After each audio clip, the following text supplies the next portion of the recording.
2 berhenti presentasinya. Ya udah. Silahkan kelompok 2 dimulai. Oke, Assalamualaikum warahmatullahi wabarakatuh. Bisa dengar suara saya? Bisa ya?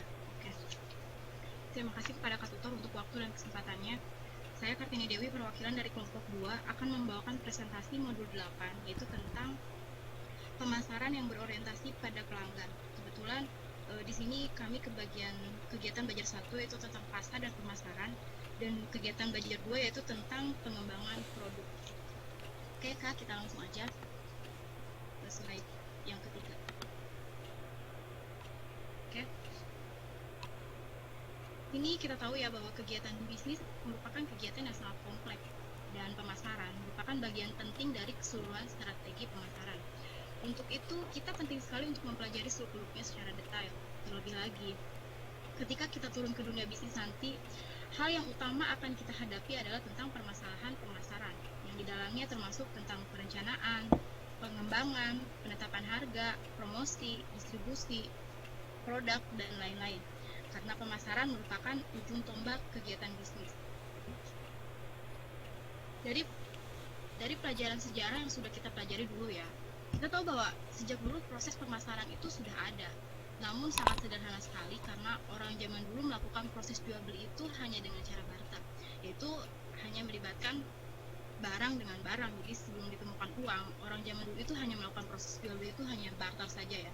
Contohnya seperti ini, misal ada keluarga petani dan juga keluarga peternak. Keluarga petani dia menghasilkan beras contoh, dan keluarga peternak mungkin dia menghasilkan daging contohnya. Kemudian mereka itu melakukan proses jual beli yaitu dengan cara bertukar. Misal karena seorang peternak, mungkin keluarga peternak dia butuh beras untuk makan, dan keluarga petani dia butuh daging untuk makan juga. Jadi mereka melakukan barter dengan kesepakatan yang sangat sederhana, sangat simpel, dan proses ini juga sudah termasuk ke proses jual beli.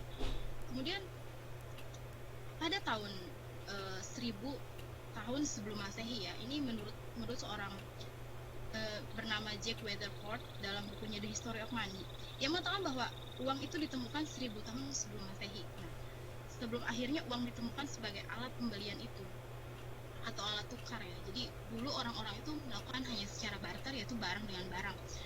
Namun di sini ya, teori tentang uang itu masih diragukan karena masih belum ada, maksudnya kejelasan tentang sebenarnya kapan dan siapa menemukan uang itu.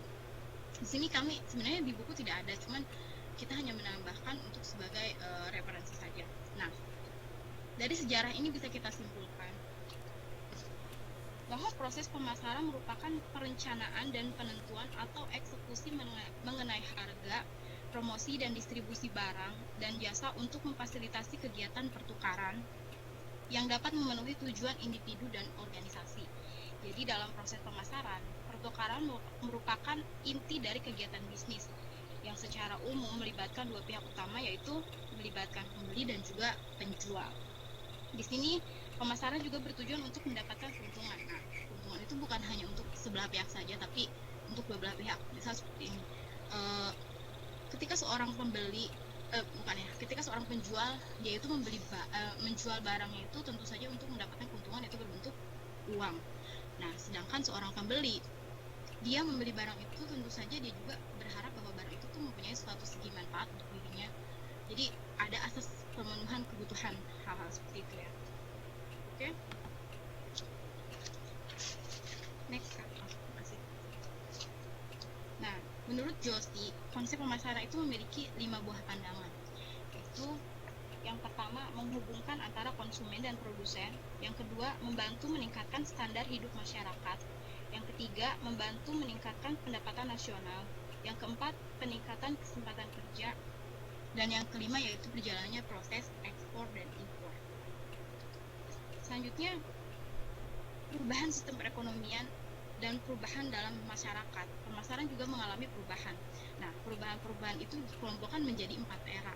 Yang pertama yaitu adalah era produksi.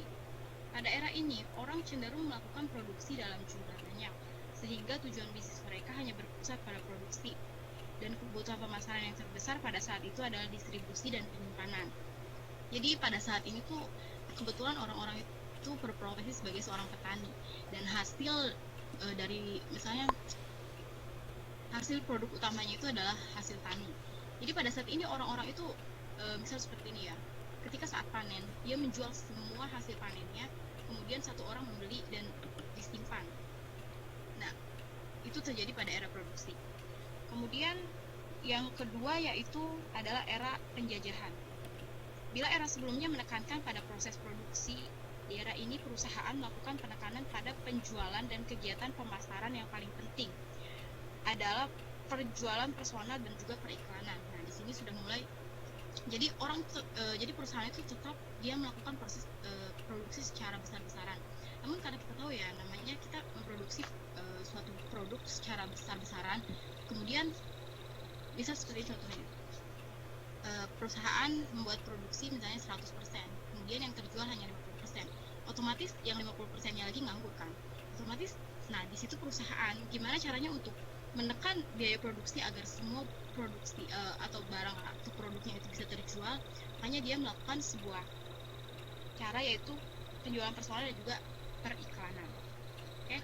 Selanjutnya yang ketiga yaitu adalah era konsep pemasaran. Nah, pada zaman ini dikenal dengan adanya istilah the baby boom, di mana angka kelahiran meningkat yang diikuti dengan kemampuan membelanjakan uang. Pada era ini ada 3 konsep pemasaran yang dipakai, yaitu orientasi pelanggan, orientasi pelayanan, dan juga orientasi keuntungan. Era ini ditemukanlah hubungan kerjasama antar perusahaan untuk tentunya mencari tahu mengenai kebutuhan pelanggan. Oke, di sini kita lihat tabel, ada dua buah ini ya. Di situ ada perbedaan antara penjualan dan juga pemasaran. Sebelumnya saya mau tanya dulu, ada yang tahu nggak hasil barang dari hasil penjualan itu seperti apa? Silahkan tulis di komen kalau ada yang tahu. Barang-barang yang berbentuk penjualan jadi itu di dalam perbedaannya kan ada yang tahu?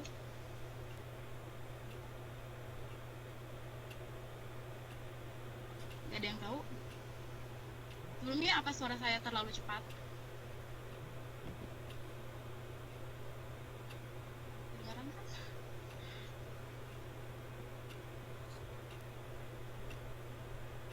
Oke, kalau gitu saya kasih contoh aja langsung ya.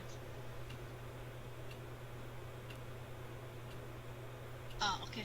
Kalau gitu saya kasih contoh langsung aja.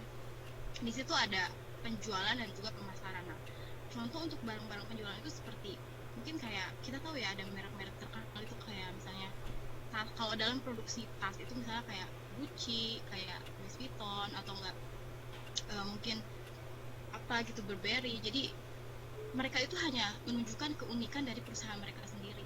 Mereka itu hanya menunjukkan tentang misalnya kualitas dan kekhasannya perusahaan mereka. Jadi mereka tidak menentukan kepada manfaat atau sasaran pasar untuk apa sebenarnya barang itu dijual gitu. Nah, sedangkan kalau barang pemasaran tentunya dia punya target pasarnya siapa, punya asas manfaatnya seperti apa, dan ya intinya hal-hal seperti itu. Jadi kalau barang-barang pemasaran itu kayak misalnya gini, dia target pasarnya adalah student atau misalnya siswa gitu ya.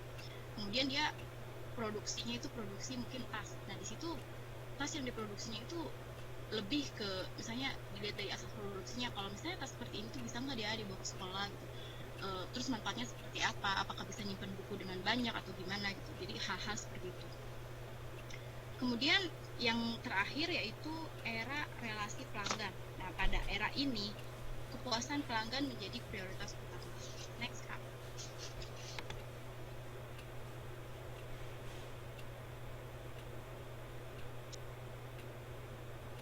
Oke, pada umumnya konsep pemasaran hanya untuk meningkatkan keuntungan bagi perusahaan berorientasi laba maupun yang tidak berorientasi laba.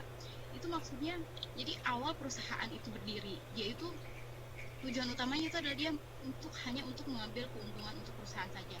Namun di sini ya, seiring perkembangannya zaman dan konsumen atau kita sebagai pembeli itu mampu berpikir lagi, maksudnya berpikir lebih jauh. Di sini pelanggan dalam memilih produk juga akan secara selektif memperhatikan nilai dan juga manfaat dari produk atau jasa yang dibelinya.